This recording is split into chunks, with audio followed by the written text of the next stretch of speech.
deodorant.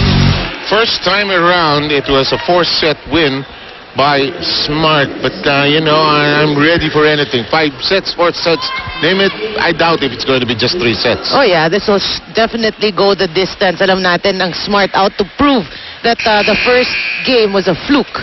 Alam mo, Alyssa Valdez that day even had a philosophy oral exam. Wow. So I saw her in our school setting studying by herself under a tree. Sabi, hindi ba may laro ka? O mamaya ako pa ho yun. Here's Dakis with the first spike of the afternoon. Pasok! That's right, a good start para sa Team Army, and Dakis just saw that hole, no? Nobody there. Gohing was far from that ball. Kay Rachel, no? Ilang taon na rin natin siyang sinusubaybayan. Importante sa kanya maganda yung start niya. Nabigyan siya ng maaga. Pag hindi siya nabigyan ng maaga, usually may katamaran din siya, no?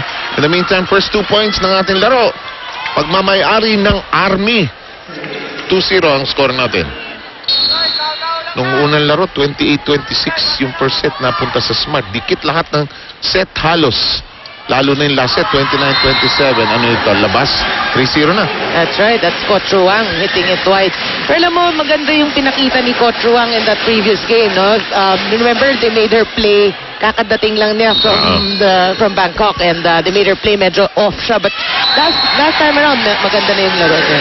4-0 ang score natin. At sabi ng mga tayo, wala nang pasalubong. Laro ka na kagad.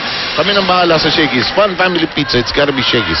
I am looking forward to the All-Star Weekend that's forthcoming. We'll talk about it as the coverage sails along. November 16, 17. O yan. Oh!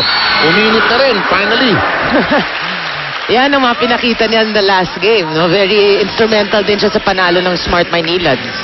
Alam mo, si Roger really needs 2 sources of points. Yung mga teams niya, no? Whether it was San Sebastian, Ateneo, kahit nung Sandugo last year, kailangan talagang 2 main sources. Hindi pwede isa lang talaga. Oo. No, also, kasi yung level ngayon, parang nagiging even na yung laban eh. Kung iisa lang nga naman yung karga mo, no ha? Oo. De Leon sends it to Sue Roses, nag-alangan. Nag-adlib. Ay, yaw ko, sabi niya. Tina Sambola, De Leon recycling the offense. Valdez with a familiar back row stab. Buhay pa ang bola. Dakis converts it into a spike and scores!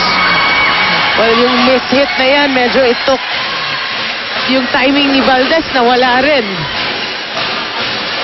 5-1. Dakis is in the zone. 5-1 count. Pinapanood niyo po ang Shakey's B-League dito sa GMA News TV. Ang tuwa kami at kayo'y nakakasama namin ngayong hapon.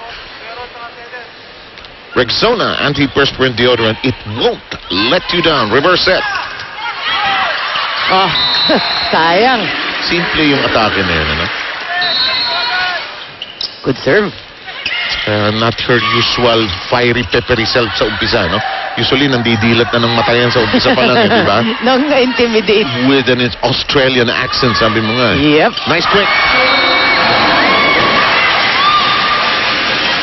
Enjoy pa rin si Jing sa laro, no? Yung sigaw niya, iba-iba yung hiyaw niya, eh. Axel, the official outfitter of the Shakey's B-League. Ito naman si Gohing, pagka hindi niya nakakuha ang bola, umiinit ang ulo, no?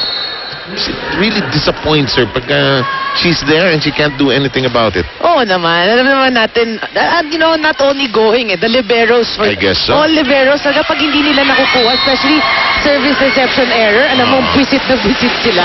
Ay, nako. Ito naman, isahan na naman na Smart. Masama ang umpisa ng kupunan ni Roger Gorayab. 7-2 ang bilang natin. Oo, you know, pinakamagandang start so far. Nakita natin from itong Team Army. Rachel Andakis ang nasa inyong TV screens. Nice serve. Just above the net. Set ni De Leon. Kisini. Balse. Sakit na Balse. Wala na. Patay na ang bola. Ganda ng set. Perfect set. At natapos po ang ating unang yugto, kumbaga, ng ating first set. 8-2 technical timeout. Wonder Woman.